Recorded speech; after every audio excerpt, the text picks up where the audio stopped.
Mi nombre es Fernando Valverde, soy el director responsable de la asesoría laboral del Colegio de Médicos de Barcelona. ¿Yo de qué les voy a hablar? Les voy a hablar de la jubilación, les voy a hablar sobre todo de la posibilidad y los métodos para poder prolongar la vida laboral y percibir la pensión de jubilación. Se puede. En principio, a pesar de que hay un determinado artículo de la ley que dice que hay una incompatibilidad entre cobrar la pensión de jubilación y cotizar a la Seguridad Social por cualquiera de sus regímenes, hay posibilidades, y eso les afectará mucho este artículo, porque son ustedes, se van a reír aquí un señor, porque les voy a llamar que son ustedes unos bichos raros, porque tienen unas peculiaridades legales que se salen de lo normal. Hay 8 profesiones: abogados, arquitectos, aparejadores, químicos, ingenieros industriales, médicos, gestores administrativos y procuradores de los tribunales, que cuando trabajamos por cuenta propia podemos soslayar, evitar el pago de los autónomos siempre que paguemos, en el caso de ustedes, la mutual médica, el producto MEL, el producto alternativo. En cualquier caso, les voy a introducir unos conceptos básicos, son conceptos aislados, y luego vamos a hablar de los diferentes sistemas de cobrar pensión de jubilación y los diferentes sistemas para poder compatibilizar trabajo y jubilación. En primer lugar, si vamos a hablar de jubilación, vamos a ver qué requisitos tenemos que cumplir para poder cobrar la pensión de jubilación. Había una ley vigente hasta el 31 del 12 del 2012 y hay una ley que empezó a regir el 1 del 1 del 2013, pero que tiene un desarrollo progresivo y que este desarrollo progresivo termina en el 2027. Es decir, este tránsito estamos casi finalizando, dado que estamos en el 2025. En el 2012, los requisitos para jubilarse era tener 65 años de edad, eso el tiempo lo suele remediar, tener 2 años de cotización comprendidos dentro de los 15 últimos. De nada me hubiera servido que estuvieran cotizando desde los 14, que seguramente podíamos, muchos de los presentes aquí, empezar a trabajar a los 14, actualmente es a los 16, pero si han dejado de trabajar a los 50 y entre 50 y 65 no tengo 2 años, no tengo derecho a cobrar pensión de jubilación. Y el tercero de los requisitos es que acreditar 15 años de cotización a lo largo de toda mi vida. Desde el 1 del 2013, la fecha de jubilación son los 67 años, salvo que acredites una dilatada vida de cotización, 38 años y medio, que te puedes jubilar a los 65. Los dos años dentro de los últimos 15 es igual y los 15 años cotizados sigue igual. De forma que, ¿cómo se hace el cálculo de la pensión? Perdón, hasta el 31 del 12 del 2012, 15 años era lo mínimo, repito, para entrar en jubilación. Si acreditaba estos 15 años me pagaban el 50% de la base reguladora, y ya diré lo que es la base reguladora. Si en vez de jubilarme con 15 años cotizados, cuando llegaba a mi edad de jubilación lo hacía con 25, me pagaban el 80%. Y con 35 o más años me pagaban el 100%. Entre 15 y 25 años me pagaban un 3%. Es decir, si me jubilaba con 16, pues sería un 53, un 56, un 59, etcétera, etcétera. Y entre 25 y 35 años, cada año era un 2. Es decir, 82, 84, 86, a los 34, evidentemente, un 98. Desde el 1 del 1 del 2013, a los 15 años me pagan lo mismo, el 50%. El 100% ya me lo han alejado. En vez de 35, son 37 años para alcanzarlos. Y cada año aquí vale lo mismo, vale un 2,3%. Es decir, si me jubilara con 16 sería un 52,3, un 54,6, etcétera, etcétera. ¿Qué ocurre? Hasta el 31 del 12, la base reguladora era el promedio de las cotizaciones de los 15 últimos años, el promedio de lo que había cotizado entre los 50 y los 65, ¿y qué pasaba? Si yo a cualquier persona de ustedes les pregunto, ¿cuánto ganan? Oye, pues gano 3.000 euros al mes. Ah, enséñame una nómina de hace 15 años. Y dice, hombre, 1.500. Dice, hombre, te han subido el sueldo. Dice, no, oye, que yo hace 15 años un bocadillo de jamón me costaba 1,50 y ahora un bocadillo de jamón me cuesta 3. Mi capacidad adquisitiva es lo mismo, aunque en valor absoluto mi sueldo haya subido. ¿Qué pasa? Para evitar promediar unas cantidades de hace 15 años con las de ahora, que perjudicaría la base promedio, ¿qué se hace? El salario ese de esos 1.500 de hace 15 años se actualiza según el IPC, el índice de precios al consumo, según la inflación, y concluimos que en este ejemplo serían 2.970 de ahora. Los 2.000 de hace 8 años serían 2.985, con los 3.000 de ahora sí que hago la media aritmética y en función de esa media aritmética le aplico el porcentaje que teníamos en función de los años cotizados y me pagan la pensión. Desde el 1 del 1 del 2013, fíjense que me puedo jubilar a los 65 o a los 67. Y la base reguladora, en vez de tener 15 últimos, cogen 25 últimos años.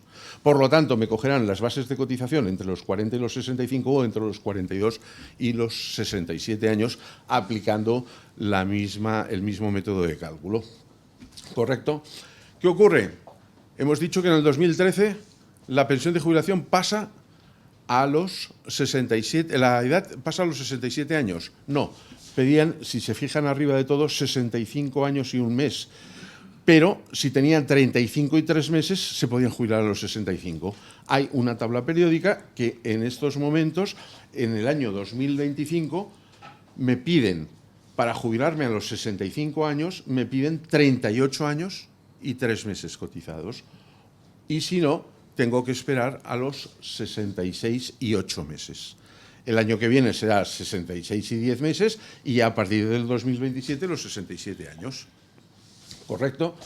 Los años de cálculo 25 y bueno, esto fue creciendo progresivamente porque los años de cálculo de 15 a 25 pues fueron añadiendo un año más cada año, el 100% era con 35 y medio, 36, en estos momentos estamos con 36 y medio y para el 2027 serán los 37 años los que nos darán el 100% de pensión de jubilación. Bien, otro concepto. Esa compañía de seguros que es la Seguridad Social está organizada por regímenes. Así existe el régimen general cuando trabajamos por cuenta de otro, el régimen de autónomos cuando trabajamos por cuenta propia, pero hay muchos más. Empleados de hogar, agrario, el mar, minería de carbón, etcétera, etcétera. Hablemos del RETA, el acrónimo de Régimen Especial de Trabajadores Autónomos. Este es un régimen que se diseñó en 1970, empieza a regir el 1 de enero de 1971 y la ley la establece que toda aquella persona, comerciante o industrial, que trabaje por cuenta propia, se tiene que dar de alta en el RETA. Bien, pues, ¿pero qué ocurre? En la calle hay unos bichos raros que somos los profesionales. Y estos profesionales no salimos en el redactado del RETA. ¿Qué ocurre? Algunos grupos de profesionales dicen, oye, yo cuando trabajo por cuenta propia me parezco enormemente a estos señores, a estos comerciantes industriales. Tengo un local, unos medios humanos, unos medios técnicos, unos clientes. ¿Puedo pertenecer al RETA? Y la respuesta de la tesorería es cuando me lo solicite el conjunto de colegios profesionales de esa profesión de todo el territorio nacional. No vale que me lo solicite los economistas de Barcelona, de Madrid, de Guadalajara o de La Coruña. Tiene que ser el Consejo General de Colegios de Economistas la que solicite la inclusión en autónomos. Y efectivamente, mi querido Colegio de Economistas lo solicitó y los economistas desde 1981, cuando trabajamos por cuenta propia, tenemos sí o sí que pagar autónomos. Y los veterinarios, y los físicos, y los graduados sociales, y los odontólogos y estomatólogos, en concreto, que estos señores, solo la fecha de admisión es exactamente de septiembre de 1981. Bueno, esto era una lista dinámica, junto con los comerciantes industriales, que iban inscribiéndose o tenían que inscribirse en el RETA. ¿Qué ocurre? Y por eso iniciaba diciéndole que ustedes son unos bichos raros, que tenemos una serie de profesionales que no solicitaron nunca la inclusión en el RETA, entre otras cosas porque dentro de esos colegios profesionales estaban una cosa que se llaman las mutualidades de previsión social colegial. ¿Y quiénes son? Los abogados, los arquitectos, los aparejadores, los químicos, los ingenieros industriales, como no, los médicos, los gestores administrativos, procuradores de los tribunales. Estos 8, y solamente estos 8, tenemos mutualidades de previsión social colegial. Lo tenemos, yo aparte de economista soy gestor administrativo. Por lo tanto, cuando vamos a trabajar por cuenta propia, no podíamos, porque nunca solicitamos el RETA, teníamos que ir obligatoriamente a las mutualidades. por curiosidad, las diplomadas universitarias de enfermería no tienen mutualidad y los psicólogos sí que tienen una mutualidad, pero no era de carácter obligatorio, y todos estos de aquí de la derecha nunca pudieron ir al RETA. Hasta que sale esta ley, la LOS, la ley de 9 del 11 del 95, que dijo que a partir del 1 del 1 del 99 tendrían que ir al RETA. Todo el mundo, sin excepción. Pero estos ocho magníficos, estos 8 raros, tenemos la posibilidad de no pagar el RETA cuando trabajamos por cuenta propia, siempre que nos demos de alta, en el caso de ustedes, en la mutual médica. En el bien entendido, que si su opción ha sido ir a la mutual médica cuando trabajan por cuenta propia, en cualquier momento pueden cambiar su opción al RETA. Pero una vez que han optado al RETA, ya no pueden volver a la mutual médica. Esto es importante. Además, este cambio puede ser por acción, porque digan, oye, Fernando, me quiero ir al RETA, no te preocupes, el mes que viene estás en RETA. O bien por omisión. Yo voy a verles a cualquiera de ustedes. Oiga, veo que su despacho está trabajando en privada. ¿Paga usted autónomos? No. ¿Paga usted mutual médica? No.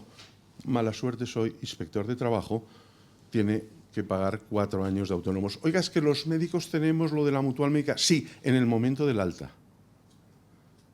Pero por omisión, usted es un RETA. Bien, ¿qué ha pasado con esto?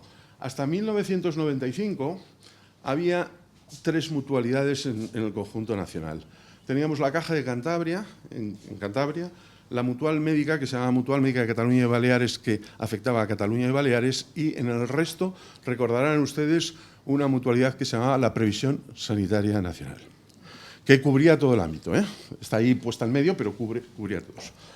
Exactamente el día 1 de febrero de 1995, la Dirección General de Seguros, por unos temas de solvencia económica, le quitó la cualidad de mutualidad de previsión social a la Previsión Sanitaria Nacional. Es decir, todos los médicos que estaban en PSN, a partir del 1 de febrero del 95, fíjense que la ley, hablé de noviembre, y que entraba en el 99. A partir de ahí no tenían nada. Sobre todo los no catalano-baleares o los cántabros. En Guadalajara, por ejemplo, o en Madrid, es igual. ¿Qué ocurre a partir del 99? Que entra la obligación de irte a la mutualidad, o sea, tienes la obligación del RETA o la mutualidad, pero la mutual médica no está en España. Por lo tanto, el médico que se daba de alta de actividad a partir del 1 de enero de 1999, en Guadalajara se tenía que ir al RETA por narices. ¿Qué ocurre? En el 2007, la mutual médica amplía su radio de acción a toda España y sale una disposición en agosto del 2007 en el cual eso que no se puede hacer de volver del RETA a la mutualidad por un plazo improrrogable de 6 meses permiten a todos esos médicos que se dieron en el 99 en el resto de España, en el RETA, porque no tenían la opción de la mutualidad, de cambiar su opción a la mutual médica. Y en la actualidad, pues estamos todo España igual. La situación actual es que tienes la obligación de irte al RETA, salvo que te vayas a la mutual médica. Esto exactamente son las disposiciones. Tercer concepto, antes de entrar en la compatibilidad de jubilación. Yo digo que hay 2 maneras de trabajar y que son los extremos de un segmento, por una relación laboral o una relación profesional. Una relación laboral es lo que entendemos, trabajar en un hospital con un horario, etcétera, etcétera. Y una relación profesional, normalmente lo que nos llamamos una relación de colaboración o por acto médico. Pero a veces hay situaciones intermedias de difícil diagnóstico. Dice, ¿pero qué es una relación laboral? ¿Qué es una relación laboral de libro? Una persona que tiene una jornada cierta, trabaja 20, 30, jornada completa, 40 horas a la semana. Tiene un horario de trabajo, trabaja de 8 a 3 o de 9 a 1 y de 4 a 8. Tiene una remuneración por unidad de tiempo. Gana tanto a la hora, al día, a la semana, al mes o al año. trabaja bajo organización y dependencia, le dicen cómo hacer las cosas. Hay unos protocolos, por ejemplo, en el caso de medicina. Tienen una situación jerarquizada, jefe de servicio, adjunto, R5, R4, R3. Los medios de producción los pone la empresa. Tú vas al hospital, manitas libres, y te ponen todo. Te ponen los guantes, te ponen todos los medios, te ponen todo. La persona que trabaja por cuenta ajena no corre riesgo empresarial. A fin de mes cobra. Es un trabajo personalista. Es decir, yo no puedo decirle a mi jefe de servicio, don Manuel, la semana que viene no vengo, pero te mando a Pepe, ya verás qué manos, una joya. No, si yo no voy, él decidirá quién me sustituye, pero yo no puedo mandar un sustituto si estoy trabajando por cuenta ajena. Por no hacerlo más largo, pagas dobles o remuneración por vacaciones son muy característicos de una relación laboral. Frente a eso, ¿qué tenemos? Una relación mercantil. Podemos entender que ustedes y yo en estos momentos tenemos una relación profesional porque ¿cuánto dura nuestra relación, esta charla? ¿Cuándo nos vamos a volver a ver? No lo sé, a lo mejor mañana, a lo mejor pasado, a lo mejor vienen a mi despacho, pero es una relación acto a acto. ¿Cuánto? Oiga, mire, la visita de hoy vale 100, la de mañana 200, la inspección 300, el despido 400. Cada acto profesional tiene un precio.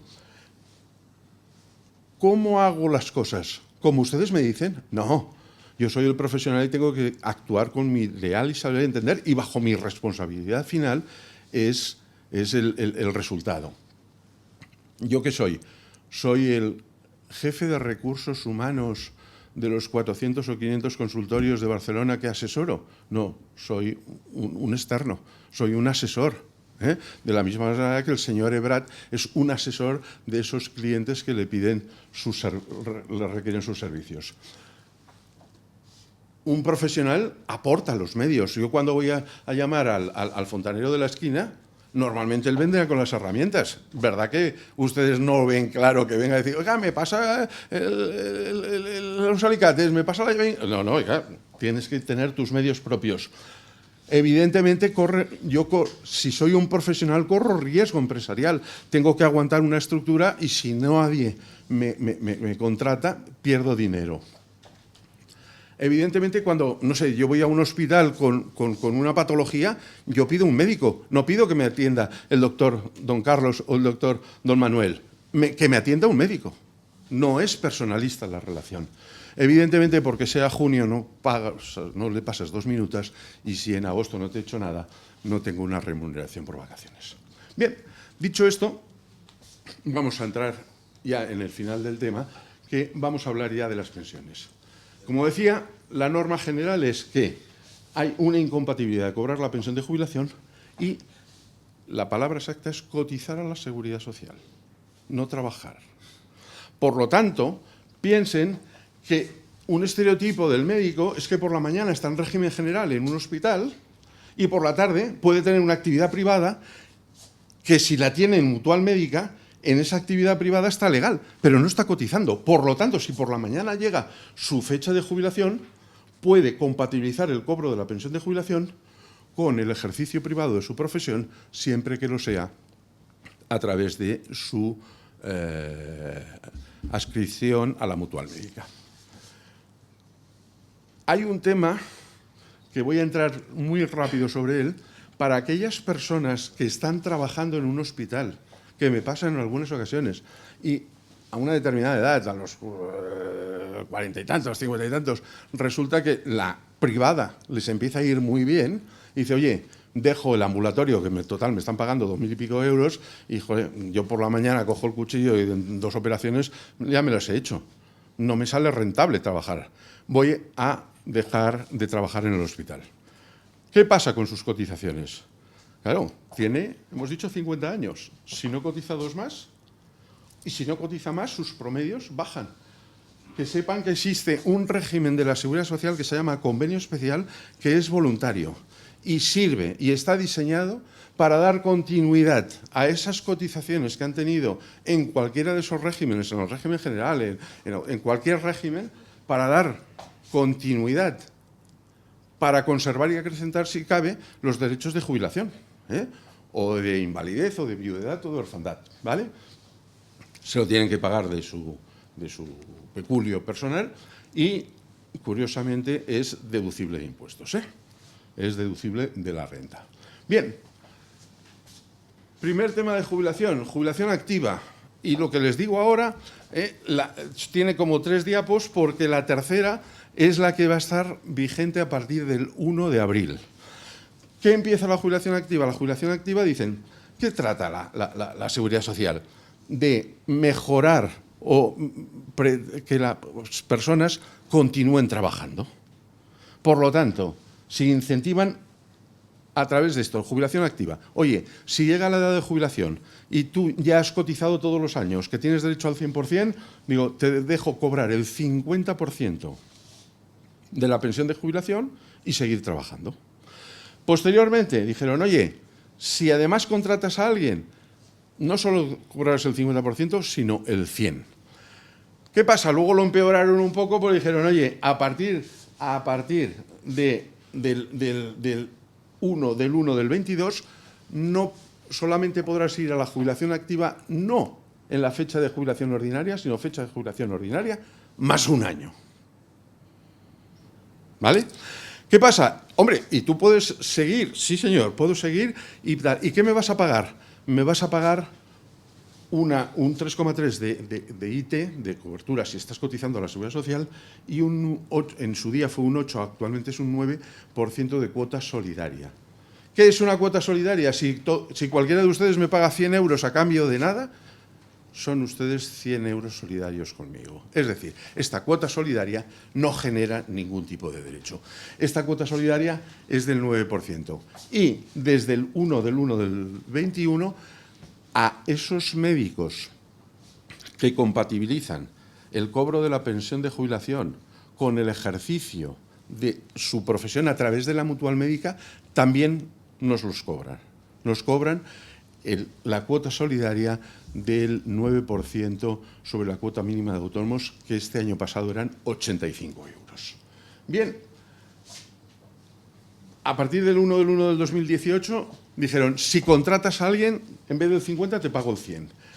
A partir del 1 de abril del 2025, ese requisito de de que cuando llegues a la edad de jubilación tengas el 100%, es decir, 37 años cotizados, lo quitan. Pero en vez de pagarte el 50 o el 100, te pagan en función de cuánto retrases de tu entrada en la jubilación activa, es decir, yo supongamos que tengo todos los años del mundo cotizados, 65. ¿A los 65 puedo entrar en jubilación activa? No, tengo que esperar 1 año, 66. Si me jubilo a los 66 y no contrato personal, me pagan un 45. Si en vez de jubilarme a los 66, a los 67, un 55. Si en vez cada año que lo retrase, entro en una cuota de entrada sin personal asegurado en esa columna, 45, 55, 65, 80, 100. Si trabajo por cuenta propia y tengo un empleado, en vez de 45, me pagan un 75. 75, 75, 75, 80 y 100. Y una vez que he entrado, por cada 12 meses continuados que lleve como jubilado activo, me suben un 5%. Que es lo que explico en la última frase. Es decir, si yo me jubilo pudiendo hacerlo a los 65, a los 67, y no tengo ningún empleado, me darán un 55. Cuando pase 1 año, me darán un 5% más, me darán un 60%. En cambio, si el señor Ebrat se esperó, estando en las mismas condiciones que yo, él entró en el 3er año, entrarán con un 65%. ¿Vale? Bien, la jubilación flexible. La jubilación flexible consiste en que una vez te has jubilado, he terminado, he jubilado y he pedido la pensión de jubilación. Estoy bien. Una vez digo, estoy jubilado, me llaman para poder, oye, reincorpórate otra vez a trabajar. Puedo reincorporarme al trabajo a tiempo parcial entre 20 y 30 horas a la semana, es decir, entre un 50 y un 75% de la jornada, y evidentemente ese porcentaje que trabajo me lo restan de la pensión de jubilación mientras compatibilizo. La jubilación parcial es lo mismo que la flexible, pero antes de entrar en jubilación. Yo estoy trabajando y hasta 3 años antes de mi fecha de jubilación ordinaria puedo pactar con la empresa cuidado, pactar, es pacto de empresa y trabajador. Ninguna de las dos partes puede exigir a la otra. Tiene que ser un acuerdo. ¿Qué pasa? Llego hasta 3 años antes de mi fecha de jubilación ordinaria, puedo trabajar una parte y jubilarme otra parte. Puede ser hasta 3 años, tengo que tener más de 6 años de antigüedad en la empresa y la empresa tiene que contratar un relevista, que ese relevista tiene que ser a jornada completa y con contrato indefinido. La reducción de la jornada en principio es entre un 25 y un 75%, pero si es más de 2 años, la reducción del primer año es entre el 20 y el 33%. Jubilación anticipada. La jubilación anticipada es que voluntariamente, 2 años antes de mi fecha de jubilación ordinaria, puedo irme a una jubilación, pero con una penalidad. Fíjense que 24 meses me quitan un 21% de la pensión de jubilación, para siempre, por supuesto. Va disminuyendo. ¿Qué ocurre? Que muchos de ustedes, su pensión de jubilación, su base reguladora, estaría por encima de la base máxima. Entonces, hay un periodo transitorio que, fíjense que en el 2025 que estamos, no le quitan, fíjese que aquí decía el 21, le quitan un 7,40. En el 2026 un 9,10.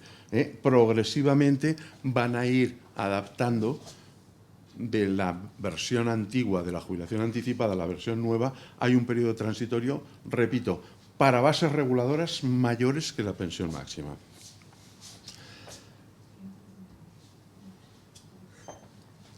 Vamos a ver.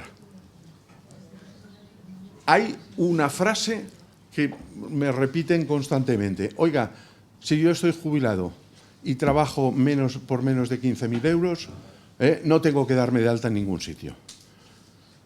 Cuidado, que sí que es verdad que la ley lo contempla, pero contempla que esos ingresos inferiores al salario mínimo interprofesionales lo sean con carácter no habitual. Si usted tiene un despacho aquí enfrente y visita nada más los jueves de 4 a 8, dice, oye, yo al año no gano 15.800 euros, pero tiene un despacho. Y si tiene un despacho es una presunción de que hay habitualidad. Cuidado con esto.